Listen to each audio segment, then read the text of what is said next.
কোন সাত কুতুব নোবেল বিজয়ী, নোবেল লরেট, সারা বিশ্ব যাকে সম্মান করে সেই ডক্টর মোহাম্মদ ইউনূসকে ডুবিয়েছে? কোন কুতুব? এই সাত কুতুবের নাম জানতে চাই, দেশবাসীও নিশ্চয়ই জানতে চায়।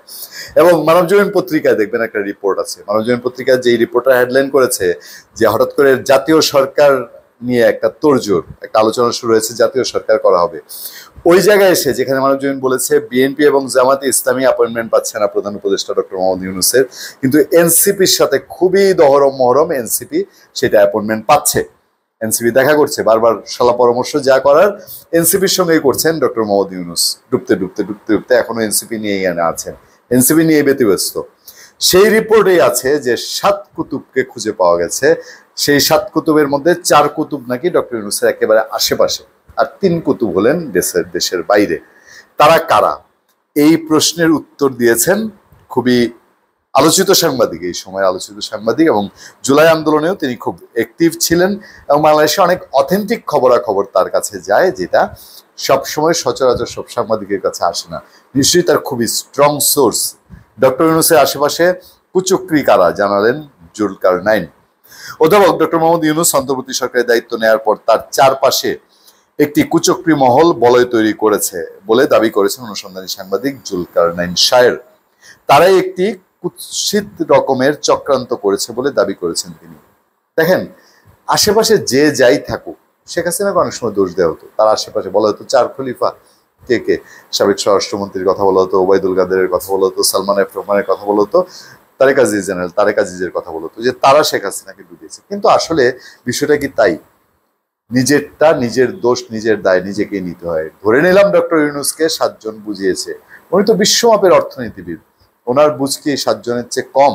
যাই হোক, জুলকারনাইন কি বলছেন তার ভেরিফাইড ফেসবুক পেজে তিনি ফেসবুকে একটা পোস্ট দিয়েছেন। ফেসবুক পেজে পোস্টে শায়ের লিখেছেন, প্রফেসর ইউনূস একজন 84 বছর বয়সী সম্মানিত সমাদৃত ব্যক্তি। এটা সবাই বলে, তার যত নিন্দুক থাকুক তারপরেও বলবে যে এটা একটা অন্যরকম একটা সম্মান। নোবেল প্রাইজ এমনি এমনি অনেক তদবির করে হয়, কিন্তু ওনার ক্ষেত্রে পেয়েছেন তো, তাই না?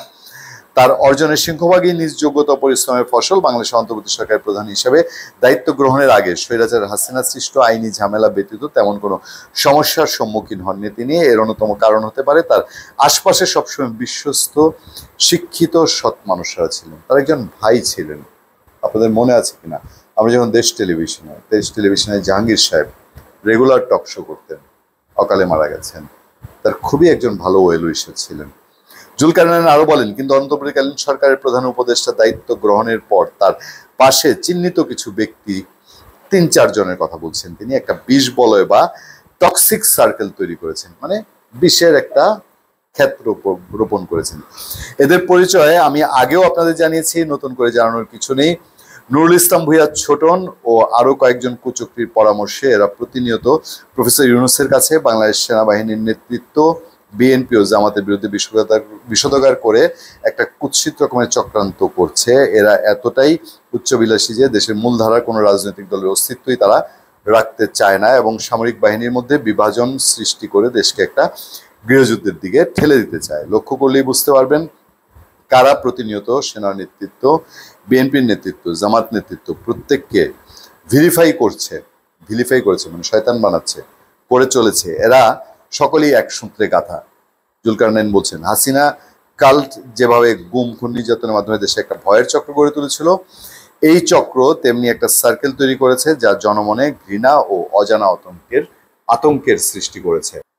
এরপর একটা জায়গায় তিনি বলার চেষ্টা করেছেন যে সবশেষে সেনাবাহিনীর উপর ভরসা রাখার আহ্বান জানিয়ে জুলকারনাইন শায়ের বলছেন যে আপনার দেশের নিরাপত্তা বাহিনী ও এর নেতৃত্বের প্রতি আস্থা রাখুন, তারা আপনাদের নিরাপত্তা ও দেশের সার্বভৌমত্ব রক্ষায় দৃঢ় প্রতিজ্ঞ। পরে অন্য একটা পোস্টে তিনি বলেন, অন্তর্বর্তী সরকারকে খলিল, ছোটন, শুভ্র, রিজওয়ানা, ফরহাদ মাজার গঙের প্রভাব মুক্ত করতে না পারলে দেশের পরিস্থিতি আরো সংকটময় হয়ে উঠবে। যাই হোক, বিভিন্ন জনের নাম আসছে। মানবজমিন ইঙ্গিত করেছে একদিকে, জুলকারনাইন শায়ের ইঙ্গিত করেছেন আরেকদিকে। মানুষজনের মধ্যে এই নামগুলো খুব আলোচনা হচ্ছে। শেষমেশ তারপরেও বলবো যে আশেপাশের দিকে দোষ না দিয়ে চেয়ারটা তার ছিল, সম্মান তার, সেটুক দেখার দায়িত্ব এখনো বলবো তার। যা করলে ভালো হয়, দেশের মঙ্গল হয়, নিশ্চয়ই তিনি সেই সিদ্ধান্ত নিতে ভুল করবেন না। 84 বছর বয়সে একটি মানুষ, দেশের সিনিয়র সিটিজেন, তিনি তার সম্মান নিয়ে তার দায়িত্ব শেষ করে বিদায় হন। ভালো থাকবেন, সুস্থ থাকবেন, সত্য করুন এবং সহনশীলতার সাথে আপনার সাথে আতিক রহমান পূর্ণিয়া।